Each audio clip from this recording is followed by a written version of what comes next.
ला Nina, El वीजो, anti El Nino cold event.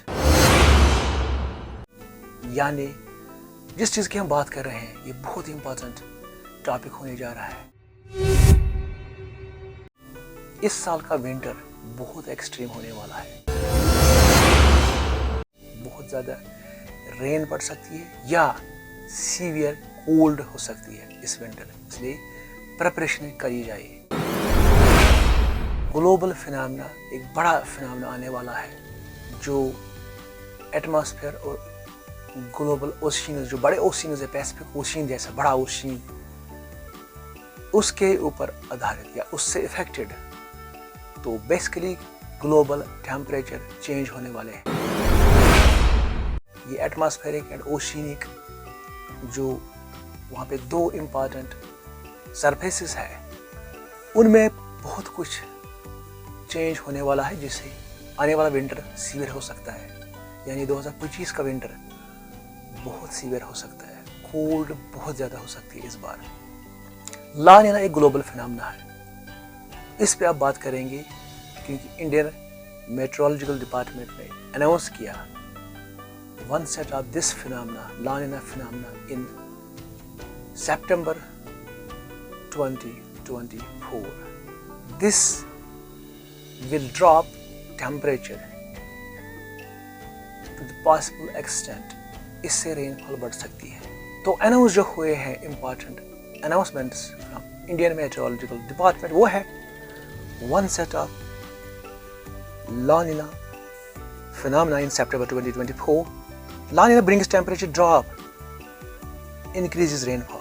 La Nina causes cooling in equatorial Pacific. Severe winter season likely this year. तो मतलब तैयारी करनी है हमें। अब ला नीना क्या है, बेसिकली मैं समझाने की कोशिश करता हूँ। हमारी जो पूरी अर्थ है, इसमें सबसे बड़ा ओशियन आपको पता है, that is Pacific ocean. Pacific ocean में बहुत सारे चेंजेस होते हैं। नॉर्मली पैसिफिक ओशियन में ऊपर से कुछ विंड्स चलते हैं जिनको हम ट्रेड विंड्स कहते हैं। तो ऑन इक्वेटोरियल रीजन, जहाँ पे इक्वेटोरियल रीजन है, जहाँ पे 0 डिग्री लैटिट्यूड जिसको हम कहते हैं, उसके अबव एंड बिलो जो नॉर्दर्न और साउदर्न हेमिस्फीयर है, उसी के साथ साथ यानी इक्वेटोरियल रीजन में जो रीजन है पैसिफिक ओशियन के ऊपर, वहाँ पे यूजुअली विंड्स वो चलते हैं, ट्रेड विंड्स होते हैं। अगर हम अमेरिकन वेस्ट कोस्ट की बात करें, वहाँ से विंड्स चलते हैं टूवर्ड्स एशिया, वहाँ पे रशिया, जापान वगैरह कंट्रीज आते हैं। मैं वेस्ट पैसिफिक ओशियन की बात करता हूँ, तो यहाँ पे जो डायरेक्शन रहेगी फ्रॉम टूवर्ड्स वेस्ट, वो वेस्ट अमेरिका के वेस्ट नहीं है, क्योंकि we are talking in at the level of Pacific Ocean. वहाँ पे ईस्ट इसका अमेरिका है और वेस्ट पैसिफिक ओशियन का एशिया है। तो winds blow from east to west, यानी फ्रॉम अमेरिका टू एशिया। ये नॉर्मल होता है। जब विंड्स ब्लो करते हैं, ट्रेड विंड्स चलते हैं, वो पानी को अपने साथ ले जाते हैं। जब पानी को अपने साथ ले जाते हैं, नीचे वाला जो पानी है वो ऊपर आ जाता है। उससे क्या होता है, जो वहाँ पे एटमॉस्फेयर है, वहाँ पे जो टेम्परेचर था पानी के ऊपर, वो उस ट्रेड विंड्स ने अपने साथ लिया है। वाटर के साथ टेम्परेचर भी चला गया, यानी दो कंटेंट चले गए, दो कंटेंट क्वालिटी चलेगी, क्वांटिटी या क्वालिटी कहें एटमॉस्फेयर की। एक तो वाटर, वहाँ का जो ऊपर का वाटर है वो चला गया है ट्रेड विंड्स के साथ, तो वहाँ पे जो एटमॉस्फेयर, गर्म एटमॉस्फेयर था वो भी चला गया, विंड चला गया, और उसके साथ साथ वहाँ पे जो पानी, गर्म पानी था वो भी चला गया। नीचे से जो पानी आता है वो कोल्ड वाटर होता है, वो ऊपर आ जाता है। तो वेस्ट अमेरिका का जो कोस्ट है, वहाँ पे आप देखेंगे जब ऊपर के वाटर ईस्ट वेस्ट को चलेंगे, यानी टुवर्ड्स एशिया, वो कूल हो जाएंगे, क्योंकि वहाँ का जो वाटर, गर्म वाटर था, वो चला गया विंड के साथ। तो वहाँ एटमॉस्फेयर भी और ओशियनिक सरफेस या जो वाटर लेवल है, वाटर सरफेस जो है वहाँ पे, वो भी कूल हो जाएगी, क्योंकि नीचे से बहुत सारा पानी जो कोल्ड वाटर है वो ऊपर आ जाता है। तो ये प्रोसेस चलता रहता है। फिर धीरे धीरे वो विंड्स वापस आ जाते हैं एक सीज़न में, और वो वाटर भी वापस आ जाता है और टेम्परेचर मेंटेन होता है। तो इससे एक इक्विलिब्रियम बनता है, ताकि एक नॉर्मल टेम्परेचर बनता रहे उस जगह पे। नॉर्मल मीन्स अनयूजुअल नहीं है, ना ज़्यादा कोल्ड है ना ज़्यादा वार्म है। नॉर्मल टेम्परेचर बनाने के लिए ये प्रोसेस चलता रहता है, यानी trade winds Pacific ocean equatorial region पे मूव करते हैं फ्रॉम ईस्ट टू वेस्ट, यानी from America towards Asia in Pacific ocean. लेकिन अनयूजुअल फिनोमेना कभी क्रिएट हो जाते हैं। ये बड़े दो फिनोमेना है, ला नीना और एल नीनो। ला नीना को स्पेनिश में लिटिल गर्ल कहते हैं और एल नीनो को स्पेनिश में लिटिल बॉय कहते हैं। ला नीना फिनोमेना में क्या होता है, जो नॉर्मली ट्रेड विंड्स चलते हैं वो बहुत ज़्यादा बढ़ जाते हैं, यानी ट्रेड विंड्स का असर किसी साल या किसी महीने में बहुत ज़्यादा हो जाता है। वो नॉर्मल से ज़्यादा वाटर कंटेंट जो है वो वेस्ट ईस्ट की तरफ ले जाता है, टुवर्ड्स एशिया। जब ज़्यादा water content more than usual, क्योंकि ये ग्लोबल फिनोमेना है तो इससे बड़ा इफेक्ट पड़ सकता है। जब बहुत सारा वाटर बड़े पैमाने पे, बहुत ज़्यादा क्वांटिटी, ग्लोबल फिनोमेना है, इक्वेटोरियल पैसिफिक रीजन पे बहुत ज़्यादा वाटर यहाँ से चला गया है बिकॉज ऑफ ला नीना। कुछ एटमॉस्फेरिक कुछ या ओशिनिक कुछ फिनोमेना, कुछ बिहेवियर ऐसे हो जाता है, बहुत ज़्यादा ट्रेड विंड्स चल रहे हैं, नॉर्मल से ज़्यादा अनयूजुअल जिसको कहते हैं, जो यूजुअली नहीं होते हैं, वो बहुत ज़्यादा पानी वेस्ट कोस्ट ऑफ अमेरिका वहाँ से ले जाता है टुवर्ड्स एशिया।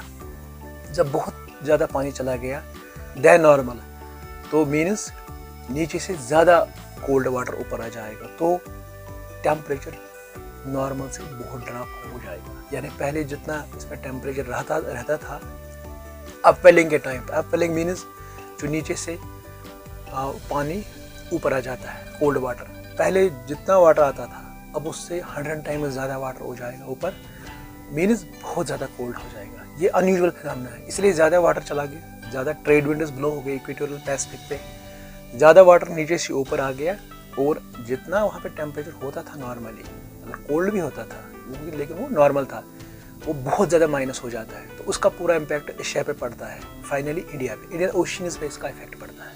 हालांकि ला नीना बेनिफिशियल माना जाता है, it brings rains after monsoon, लेकिन but this causes severe concern across globe. यहाँ पे एशिया की बात करें, एशिया में कंसर्न है टेम्परेचर ड्रॉप हो जाएगा विंटर्स में। वहीं इसके बरक्स जो साउदर्न हेमिस्फीयर है वहाँ पे टेम्परेचर इंक्रीज हो जाता है। तो ये खाली परेशानी नहीं है नॉर्थ हेमिस्फीयर वालों को, बल्कि साउथ वालों को भी। वहाँ ड्राइनेस आ जाते हैं, वहाँ डेजर्ट्स बहुत ज़्यादा बढ़ जाते हैं और डेजर्टी कंडीशंस बढ़ जाते हैं। यानी इससे हमें ज़्यादा कोल्ड ही नहीं आता है, बल्कि साउथ में, यानी ऑस्ट्रेलिया की बात करें या जो साउथ अफ्रीकन कंट्रीज़ है वहाँ की बात करें, वहाँ पे नॉर्मल से ज़्यादा टेम्परेचर बढ़ जाता है। तो दोनों प्रॉब्लम ये क्रिएट कर सकता है। तो अब विस्तार से इस बात को कहेंगे what is El Nino actually. तो let's start this topic actually from here. तो टिपिकली हम कहेंगे towards end of monsoon season, La Nina it is known for bringing sharp drop in temperature. It is completed with increase rainfall, raising concern of possibility of an extreme winter ahead. La Nina जैसे मैंने बताया कि Spanish में girl ये एक term है, it is a climatic condition, it's in contrast to El Nino. ये दो फिनोमेना एक्चुअली है, अपोजिट बिहेवियर में काम करते हैं। During La Nina event strong easterly winds push ocean water westward leading to cooling of ocean surface, most notably in equatorial Pacific. This is in contrast to warming condition of El Nino, little boy जिसको हम कहते हैं। वो उस time होता है जब trade winds weaker हो जाते हैं, causing warmer water to shift backward towards eastward, यानी वेस्ट कोस्ट ऑफ अमेरिका। दोनों जो La Nina and El Nino है, they are basically significant oceanic and atmospheric phenomena that typically begin between April and June, gaining strength between October and February. Usually events ये 9 से 12 महीने तक रह सकते हैं, but they can go up to years, even up to, यानी event 2 साल तक जा सकता है। यानी एल नीना या ला नीना का फिनोमेना जो है ये 1-2 साल तक चल सकता है, इतना एक्सटेंड हो सकता है। नॉर्मल कंडीशन में जैसे मैंने बताया ट्रेड विंड्स ब्लो करते हैं वेस्ट कोस्ट जो है, west along the equatorial, pushing warm water from South America to Asia उसे it is a process that allows cooler water from ocean depth to rise and maintain a climatic equilibrium. लेकिन जब ला नीना हो जाता है ये सारा डिसरप्ट हो जाता है, leading to cascade of global climatic impacts. While जो एल नीनो है that is associated with warm air and ocean temperature in Pacific resulting overall warmer global temperature. La Nina का जो है इंडक्शन अपोजिट है, वो कूल करता है both oceanic surface and temperature. La Nina जब एक्टिव है इस वक्त तो हम कह सकते हैं IMD ने वार्निंग दी है, यानी पोटेंशियल एक्सट्रीम विंटर अहेड। इससे हमारी प्रिपरेशन होनी चाहिए that underscores importance of preparing for possible weather challenges ahead. हालांकि La Nina is known to help monsoon activity, लेकिन ये सीवियर विंटर क्रिएट कर सकता है।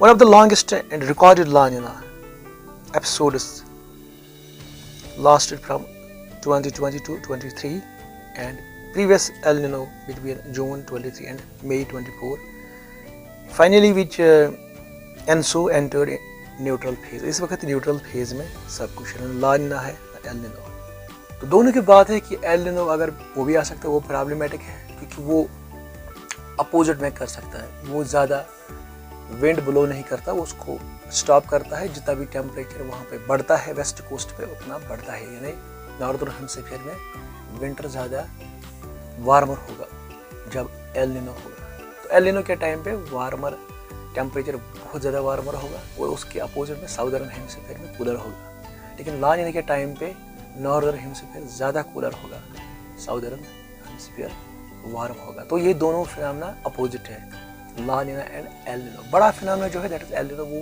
यूजुअली होता है, वो नॉर्मली भी चलता रहता है, लेकिन ला नीना कभी कभी आ जाता है। यानी एल नीनो जो लिटिल बॉय है उसके साथ हम यूजुअली चलते रहते हैं, होता रहता है, वो था पिछले साल भी। लेकिन जो ला नीना है ये बड़ा इम्पैक्ट कर सकता है क्योंकि हम नॉर्दर्न हेमिस्फीयर में रहते हैं, तो एशिया में बहुत ज़्यादा इम्पैक्ट कर सकता है। लेटेस्ट प्रेडिक्शन जो है यानी earliest sign of onset of La Nina will be by end of September और अर्ली अक्टूबर, फिर नवंबर में पीक पे हो जाएगा and expected to last throughout winter in northern hemisphere. La Nina जो ईयर्स पास्ट में थे, जितने भी ईयर्स पास्ट में ला नीना के थे जब विंटर के टाइम पे आए थे वो बहुत ही हार्श विंटर हुए थे। तो इस साल का विंटर भी बहुत एक्सट्रीम होने वाला है। इस फिनोमेना की आधार पे मैं बात कर रहा हूँ। जनरली जो एल नीनो है दैट ला नीना, जो दोनों phenomena that occurs every 4 to 5 years। La Nina का फायदा भी है मूनसून में, इंडियन मूनसून में। बताया जाता है कि ला नीना का जो फेवरेबल जो कब आ सकता है that is in September November, 71% chances है and expected to persist throughout January February March up 2025, यानी मार्च तक जा सकता है ये ला नीना। सितंबर नवंबर में इसका 71% चांसेस वनसेट होने का है, उसके बाद ये पूरे दिसंबर जनवरी फरवरी मार्च तक ये चलेगा। यानी मार्च तक जब ये लास्ट हो जाएगा ला नीना, तो चूँकि इसका ग्लोबल इम्पैक्ट ये है कि सीवियर विंटर बढ़ाता है, तो यूजुअली यही माना जाता है कि इस बार के जो विंटर्स है वो बहुत ज़्यादा सीवियर होंगे, बहुत ज़्यादा कोल्ड होगा। इसलिए जिस प्रकार की भी तैयारी करनी है वो करी जाए इस विंटर के लिए, ये इंडियन मेट्रोलॉजिकल डिपार्टमेंट का कहना है। तो ला नीना अब चूँकि आने वाला है, हो सकता मतलब विंटर बहुत ज़्यादा हो सकता है। हमें जिन चीज़ों को ध्यान में रखना है आगे इसी वक्त से वो इस प्रकार से है: flood preparedness, monitor weather forecast, river जो लेवल है उस पर ध्यान देना है हमें, energy supply, food, water, medicine, documents, family emergency plan जो होता है, इवैक्यूएशन रूट्स, कहाँ से हम निकलेंगे।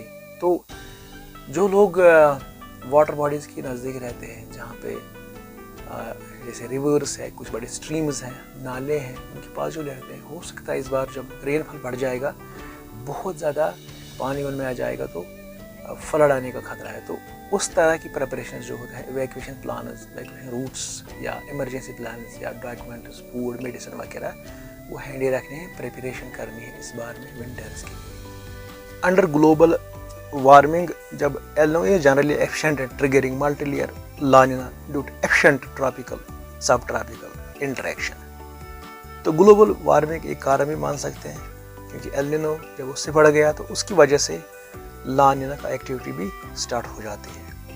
El Nino has ended after nearly a year. अब ट्रांजिशन हो रहा है धीरे धीरे टू ला नीना। दोनों का ग्लोबल इम्पैक्ट है, तो जो इनके इम्पैक्ट है वो वेदर, वाइल्ड फायर्स, तो इकोसिस्टम जो डिफरेंट होते हैं और इकोनॉमीज उन पर इसका असर पड़ सकता है इस फिनोमेना का। जनरली एल नीनो जो है दैट इज वो मोर फ्रिक्वेंटली अकर होता है देन ला नीना। तो एल नीना ज़्यादा अब देखेंगे, एल नीनो ज़्यादा अब देखेंगे ला नीना से, और इस टर्म को ज़्यादा पड़ेगी एल नीनो, लेकिन ला नीना आप कभी कभी सुनेंगे। तो ला नीना इस वक्त का आने वाला है जो है ला नीना, ये रेयरली आ जाता है या कभी कभी, और लेकिन इसका इम्पैक्ट बहुत ज़्यादा होने वाला है। सीधी सी बात है, विंटर टेम्परेचर जो है they are warmer, they are normal in south and cooler than normal in north. तो ये लास्ट पे मैं यही बताऊंगा कि ला नीना के टाइम पे जो टेम्परेचर्स होते हैं वो साउथ में वार्मर होते हैं मोर देन नॉर्मल, और नॉर्थ में भी कूलर होते हैं मोर देन कूलर नॉर्मल। यानी नॉर्मल से ज़्यादा कूलर नॉर्थ में होंगे इस साल की या इस वक्त की जो आने वाले कुछ महीने हैं, इसमें जो टेम्परेचर होगा वो नॉर्मल से ज़्यादा कूल होगा साउथ नॉर्दर्न हेमिस्फीयर में, और नॉर्मल से ज़्यादा वार्मर होगा इन साउदर्न हेमिस्फीयर में।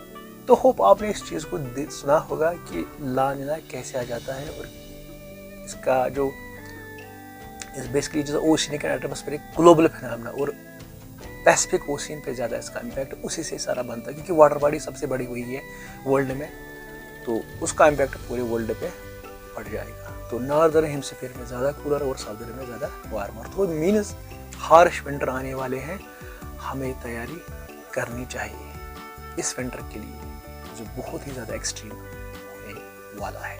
Thank you for watching this important video with me essence.